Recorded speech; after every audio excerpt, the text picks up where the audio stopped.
Hello students, आज BA third year की अपनी क्लास में हम व्यक्तिवाद की आलोचनाओं का अध्ययन करेंगे। व्यक्तिवाद के बारे में आप लोग पढ़ चुके हैं कि व्यक्तिवाद जो है वो व्यक्ति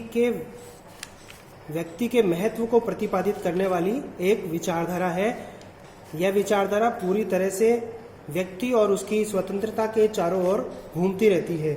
हमने ये पढ़ा कि 16वीं और 17वीं शताब्दी में जब राजतंत्र थे और उन राजतंत्रों में जब व्यक्ति को पूरी तरीके से दीनहीन बना दिया गया और उधर आदर्शवादियों ने जब राज्य को साध्य बता दिया, तो उसके बाद व्यक्ति की स्थिति जो थी या उसकी जो गरिमा थी व्यक्ति की, उसका अंत हो गया। तो व्यक्तिवादी विचारधारा ने क्या किया, व्यक्ति के महत्व को दोबारा से स्थापित किया। हमने व्यक्तिवादी विचारकों के बारे में पढ़ा, हर्बर्ट स्पेंसर के बारे में पढ़ा, जॉन स्टुअर्ट मिल के बारे में पढ़ा। इसके अलावा अन्य विचारकों में कौन थे, रिकार्डो, माल्थस, एडम स्मिथ, फर्ग्यूसन, इन सारे विद्वानों के नाम व्यक्तिवादी विचारकों के रूप में आते हैं। आज हम अध्ययन करेंगे व्यक्तिवाद की जो आलोचनाएं हैं। कल हमने जो पढ़ा था वो था राज्य के विरोध के संबंध में व्यक्तिवादियों ने क्या तर्क दिए हैं। आज हम इस दर्शन की आलोचना करके इस टॉपिक को समाप्त करेंगे। पहली आलोचना है कि राज्य एक आवश्यक बुराई है। जब व्यक्तिवादियों ने यह कहा कि राज्य मानव जीवन की अपूर्णता का प्रतीक है, तो इससे साफ हो जाता है कि वो राज्य के महत्व को स्वीकार नहीं करते। वे राज्य को एक आवश्यक बुराई मानते हैं। वे कहते हैं कि व्यक्ति स्वार्थी है, लोभी है, अहंकारी है, झगड़ालू है। तो ऐसे व्यक्ति की अपूर्णताओं को नियंत्रित करने के लिए राज्य की आवश्यकता पड़ती है। जैसे युद्ध अनिवार्य होता है, वैसे ही राज्य भी क्या है, मानव के लिए अनिवार्य है या आवश्यक है। और मानव जीवन इतना पूर्ण नहीं है कि वो स्वयं संचालित हो सके, इसलिए राज्य जरूरी है। और राज्य का कार्यक्षेत्र क्या होना चाहिए, बहुत सीमित होना चाहिए। जैसे पुलिस राज्य केवल मानव के जीवन और संपत्ति की रक्षा करता था और कानून और व्यवस्था को बनाए रखता था, वैसे ही राज्य को पुलिस राज्य के कार्यों को करना चाहिए। उसका मानव जीवन में हस्तक्षेप, चाहे वो आर्थिक जीवन हो, सामाजिक जीवन हो, नैतिक जीवन हो, उसमें हस्तक्षेप कम से कम होना चाहिए। तो राज्य उनके हिसाब से क्या है, एक आवश्यक बुराई है, लेकिन वास्तव में राज्य एक लोक कल्याणकारी संस्था है जो मानव जीवन के लिए अनिवार्य है।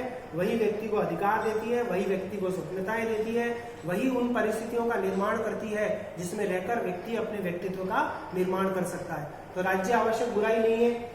मिल ने जो कार्यों का विभाजन किया वो बचकाना विभाजन है। ये किसने कहा, सेबाई ने कहा। स्वविषयक और परविषयक दो श्रेणियों में उन्होंने कार्यों का विभाजन किया, लेकिन व्यक्ति के कौन से कार्य स्वविषयक है, कौन से परविषयक है, इसका पता लगाना कठिन है, क्योंकि जो कार्य व्यक्ति स्वविषयक बता रहा है वो परविषयक भी हो सकते हैं। तो ये जो कार्यों का विभाजन है वो अनुचित है। समाज की धारणा व्यक्तिवादियों की अनुचित है, क्योंकि समाज के महत्व को स्वीकार नहीं किया गया। उसे व्यक्तियों का समूह माना गया, व्यक्ति को समाज के ऊपर माना गया। लेकिन वास्तव में अगर हम देखें तो व्यक्तियों के योग से मिलकर समाज का निर्माण तो होता है, लेकिन बिना समाज के व्यक्ति अपने जीवन को नहीं जी सकता। व्यक्ति एक सामाजिक प्राणी है, समाज में रहना पसंद करता है और समाज व्यक्ति के व्यक्तित्व के विकास में अपना योगदान देता है। तो समाज की जो उपेक्षा की है उन्होंने और राज्य की जो उपेक्षा की है व्यक्तिवादियों ने, उसकी हम यहाँ पर आलोचना करते हैं। फिर राज्य के विरोध में प्राणी वैज्ञानिक तर्क, जो कल मैंने आपको बताया था कि हर्बर्ट स्पेंसर ये कहता है कि जीवन के संघर्ष में शक्तिशाली की जीत होती है, उसी को जीवन जीने का अधिकार होता है। जो निर्बल है, जो दीनहीन है, उनको जीवन जीने का कोई अधिकार नहीं है और राज्य को उनकी चिंता भी नहीं करनी चाहिए।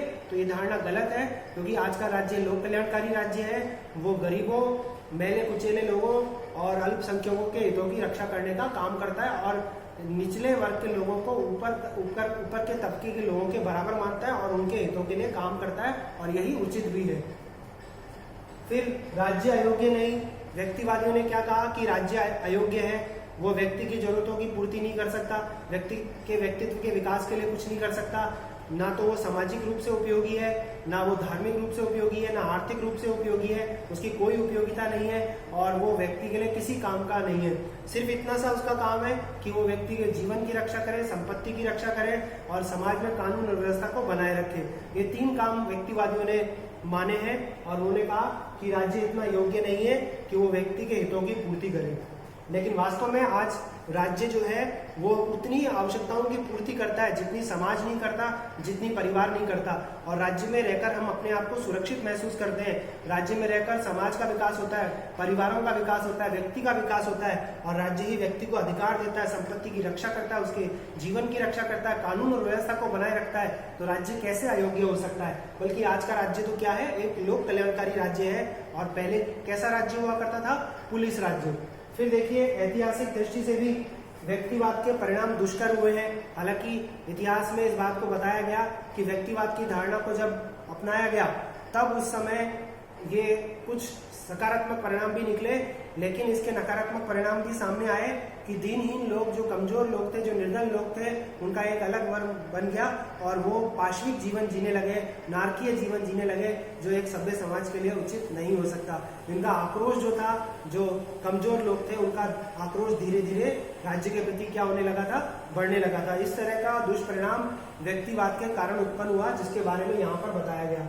फिर इसके बाद राज्य के कार्य और मानव की स्वतंत्रता परस्पर विरोधी नहीं हो सकते। इसके पीछे कारण क्या है कि राज्य के कार्यों से तो व्यक्ति की स्वतंत्रता की रक्षा होती है। राज्य तो व्यक्तियों को क्या करता है? स्वतंत्रता के उपभोग के लिए आवश्यक परिस्थितियां उपलब्ध करवाता है। राज्य अपने कार्यों से व्यक्तियों को अधिकारों की उपलब्धि करवाता है, सभी व्यक्तियों के लिए अधिकारों का उपभोग करना संभव बनाता है। तो राज्य के कार्य कैसे व्यक्ति की स्वतंत्रता में बाधक बन सकते हैं, ये बात सोचना अपने आप में गलत है। फिर उसके बाद राज्य मानव अपने हितों का सर्वोत्तम निर्णायक नहीं है।